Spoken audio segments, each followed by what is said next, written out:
क्या दिल्ली है दुनिया के सबसे असुरक्षित राजधानी?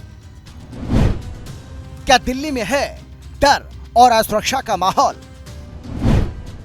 क्या दिल्ली में महिलाएं करती हैं असुरक्षित महसूस? राजधानी दिल्ली के प्रशांत विहार इलाके में गुरुवार सुबह तेज धमाके से सनसनी फैल गई। हालांकि घटना में कोई हताहत नहीं हुआ।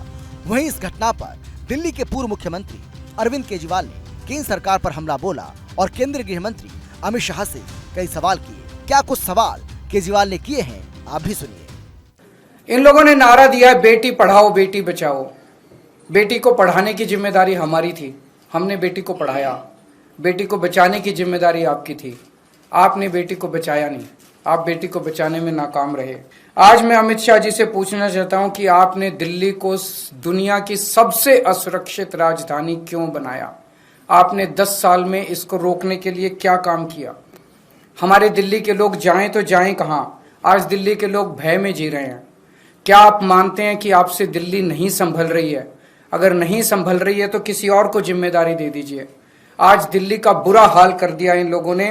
हम सुरक्षा के लिए किसके पास जाएं? आज दिल्ली के लोग अमित शाह जी से ये पूछना चाहते हैं। इसके अलावा केजरीवाल ने कहा कि महिलाओं और व्यापारियों के खिलाफ अपराध बढ़ते जा रहे हैं। हर तरफ लोग डर के साए में जी रहे हैं। जो कभी मुंबई में मर्डर और गैंगवॉर दिखता था, वो आज दिल्ली में हो रहा है।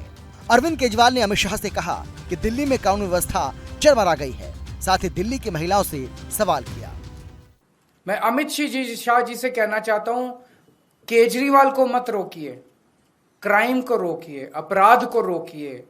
वो आपकी जिम्मेदारी है। केजरीवाल को रोकना आपकी जिम्मेदारी नहीं है।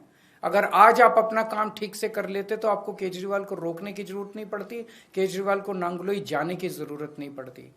क्या छुपाने की कोशिश की जा रहा है? महिलाएं असुरक्षित हैं। महिलाओं को, छोटी छोटी बच्चियों के साथ उनकी किडनैपिंग करके उनको रेप कर दिया जाता है, उनको मर्डर कर दिया जाता है। ईव टीजिंग की, मनचलों की घटनाएं मेट्रो के अंदर और बस के अंदर सफर करना दूभर होता जा रहा है।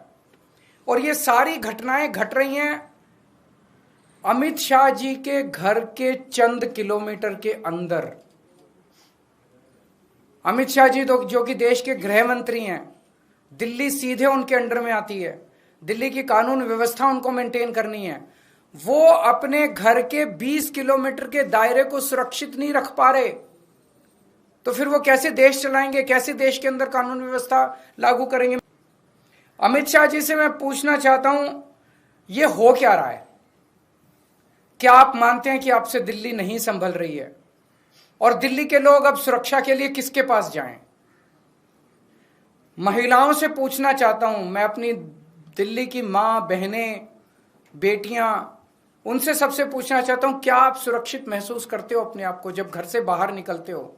आपने गृहमंत्री निवास के पास हो रहे अपराधों का नक्शा जारी कर सुरक्षा के मुद्दे पर भी सवाल उठाए। आपको बता दें कि 2023 के मुकाबले इस साल डकैतियों में 23%, 2022 की तुलना में 46% की वृद्धि हुई है। इसी तरह पिछले साल की तुलना में चोरियों में 25.2% की वृद्धि हुई। 2022 की तुलना में ये वृद्धि आश्चर्यजनक रूप से 60% है। आंकड़ों से पता चलता है कि शहर में हत्या के प्रयास के मामलों में भी 2023 की तुलना में इस साल 18% की वृद्धि देखी गई। ये सभी आंकड़े जनवरी से अगस्त तक के बीच हुए अपराधों से संबंधित हैं। 2024 में शहर की सड़कें भी अधिक सुरक्षित नहीं हैं। मृत्यु दर में वृद्धि देखी जा रही है। पुलिस आंकड़ों के मुताबिक एक साल में घातक दुर्घटनाओं में आमतौर पर पिछले साल की तुलना में थोड़ी गिरावट देखी जाती है। हालांकि आंकड़ों से पता चलता है कि 2023 और 2022 की तुलना में 2024 में उनमें लगभग 5% की वृद्धि हुई। ब्यूरो रिपोर्ट, हिंदी खबर।